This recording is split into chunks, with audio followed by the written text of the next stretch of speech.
Belanja online sebenarnya memang seru, tapi pernahkah Anda merasa uang habis tanpa sadar?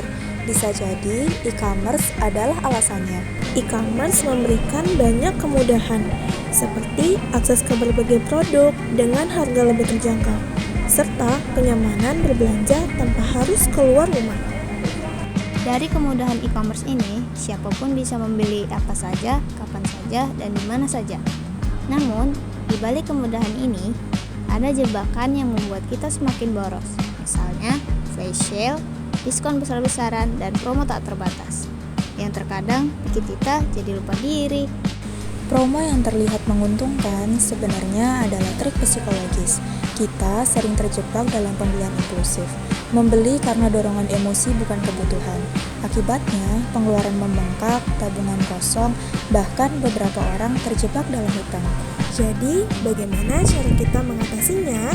Yaitu dengan menggunakan metode Kekeibo. Metode Kekeibo adalah metode manajemen keuangan dari Jepang yang membuat kita lebih sadar dan bijak dalam mengelola keuangan. Dengan langkah penerapannya yaitu: yang pertama, catat uang yang kamu miliki pada bulan tersebut seperti pemasukan dan juga pengeluaran yang telah dilakukan. Yang kedua, sisihkan uang untuk ditabung.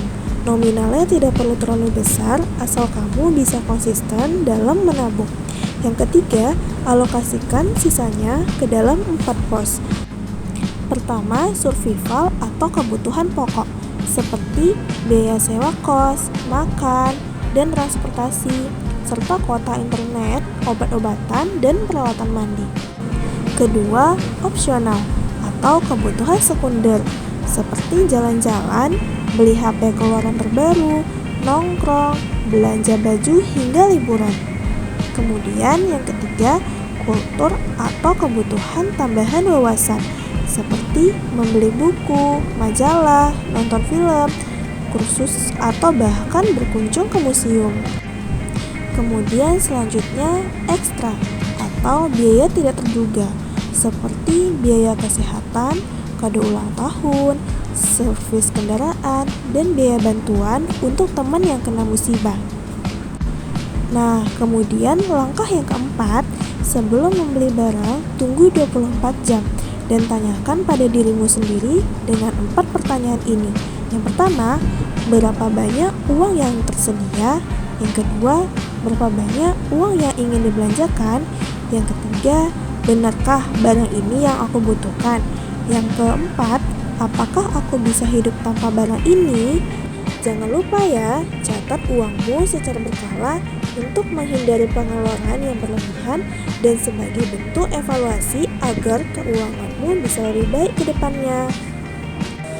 Apa saja sih yang perlu dievaluasi dari menerapkan metode Kekeibo ini? Yaitu yang pertama, apakah sudah sesuai dengan anggaran? Yang kedua, uang yang disisihkan untuk ditabung apakah sudah sesuai target? Nah, dari langkah-langkah yang telah diterapkan, apabila ada yang berbeda dengan anggaran maupun target, kamu bisa membuat perbaikan lagi di bulan depan. Kuncinya, kamu hanya perlu konsisten ya. E-commerce memudahkan kita berbelanja, tapi juga sering membuat kita lupa batas. Hati-hati ya, karena bisa memicu belanja impulsif. Nah, dengan metode Kekeibo ini, kita diajak untuk mencatat, menghitung, dan memprioritaskan kebutuhan agar keuangan lebih terkontrol. Yuk, sekarang kita coba metode Kekeibo ini, biar kamu jadi lebih keren dalam mengelola keuangan.